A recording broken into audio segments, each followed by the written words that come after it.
اسلام کی پہلی جنگ ہے جنگ بدر۔ جنگ بدر کے موقع پر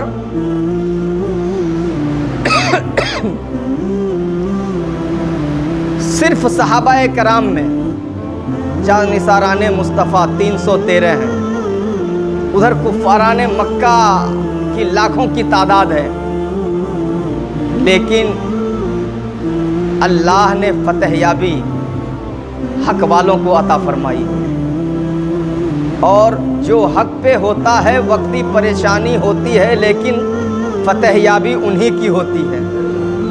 ہمیشہ جیت سچ کا ہوا کرتا ہے، ہمیشہ فتح یابی سچ کی ہوا کرتی ہے۔ کسی حال میں سچ والے کو وقتی پریشانی آ سکتی ہے، لیکن وہ کسی جنگ میں ہار نہیں سکتا ہے، کسی مرحلے پہ کسی موڑ پہ وہ ہار نہیں سکتا ہے۔ جیت ہر حال میں حق کی ہوتی ہے اور سچ کی ہوتی ہے۔ جنگ بدر کے موقع پر کفاران مکہ کی طرف سے حضور نبی سرور کون و مکان صلی اللہ تعالی علیہ وسلم کے چچا حضرت عباس کفاران مکہ کی طرف سے، اور جنگ بدر میں جب جانے لگے تو اپنی بیوی ام الفضل کو اندر بلایا، اور بلانے کے بعد اسے اشرفیوں کی تھیلی عطا فرمائی۔ کہا کہ اگر میں شہید ہو گیا، اگر میں مر گیا، مارا چلا گیا جنگ میں، تو اتنی اشرفیاں فلاں کو دے دینا، اتنی اشرفیاں فلاں کو دے دینا، اتنی اشرفیاں فلاں کو دے دینا، سب کا نام بائے نام بتا دیا کہ میں نے ان لوگوں سے قرض لیا ہے،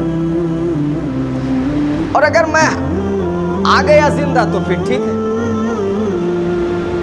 جنگ بدر میں جب لڑائی ہوئی، مسلمانوں کی فتح یابی ملی، تو کچھ کفاران مکہ کو گرفتار کر کے بارگاہ مصطفیٰ میں حاضر کیا گیا، اور ان گرفتار شدگان میں آقا صلی اللہ تعالی علیہ وسلم کے چچا حضرت عباس بھی موجود تھے۔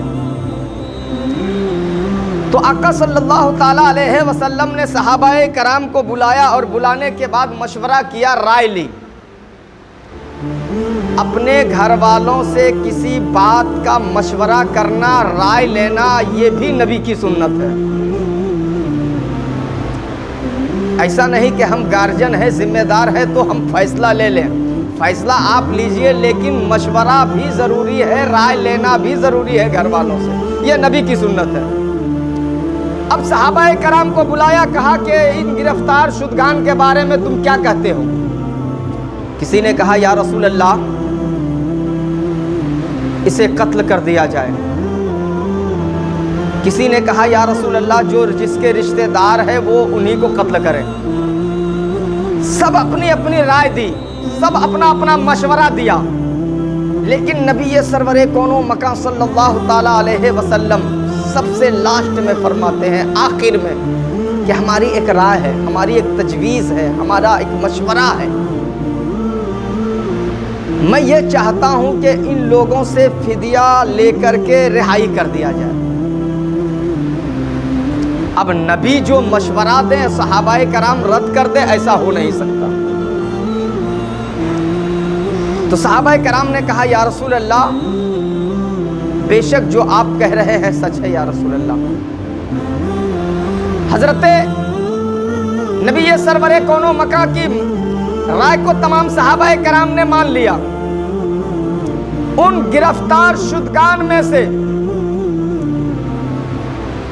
کو بتا دیا گیا کہ فدیہ دے کر کے اپنی رہائی حاصل کر سکتے ہیں، تو فدیہ دیتے گئے، رہائی حاصل کرتے گئے۔ جب باری آئی حضرت عباس کی، حضرت عباس کو بلایا گیا، اسے بولا گیا کہ آپ بھی فدیہ دے کر کے رہائی حاصل کر لیں۔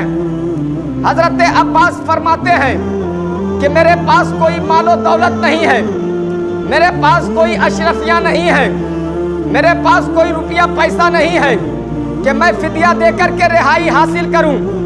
نبی نے پھر فرمایا کہ آپ بھی فدیہ دے کر کے رہائی حاصل کر لیں۔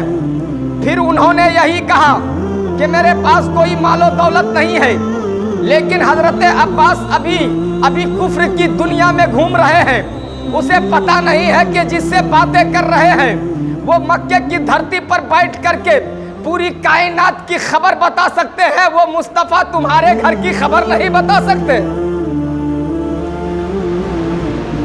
عباس کو پتا تھا کہ یہ بات تو ہمارے اور میری بیوی کے درمیان ہوئی ہے، کوئی تیسرا جانتا نہیں ہے۔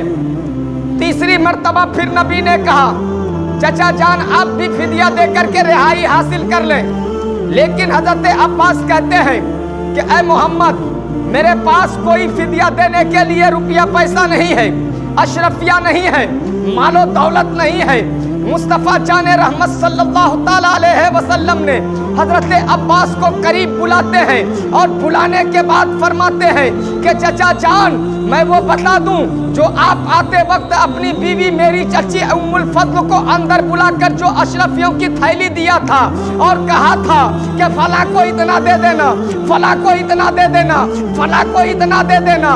اتنا سننے کے بعد حضرت عباس فرماتے ہیں کہ بس پہلے فدیہ پہلے بعد میں دوں گا، یہاں سے رہائی بعد میں حاصل کروں گا، پہلے تمہارے غلامی کی پٹی میں گلے میں ڈال لیتا ہوں۔ اسی وقت قدم مصطفیٰ پہ گرتا ہے اور گرنے کے بعد کہتا ہے کہ جو مکے میں رہ کر کے میرے گھر کی خبر بتا سکتا ہے جو میرے اور میرے بیوی کے درمیان ہوا تھا، وہ نبی جھوٹے نہیں ہو سکتے ہیں، وہ سچے نبی ہے، وہ اللہ کا آخری پیغمبر ہے۔ اسی وقت حضرت عباس کلمہ پڑھتا ہے اور کلمہ پڑھ کر کے مسلمان ہو جاتا ہے، اور حضرت عباس فدیہ دے کر کے رہائی حاصل کر لیتے ہیں۔ وہ نبی سرور کون و مکان صلی اللہ تعالیٰ علیہ وسلم کا ایک پیغمبر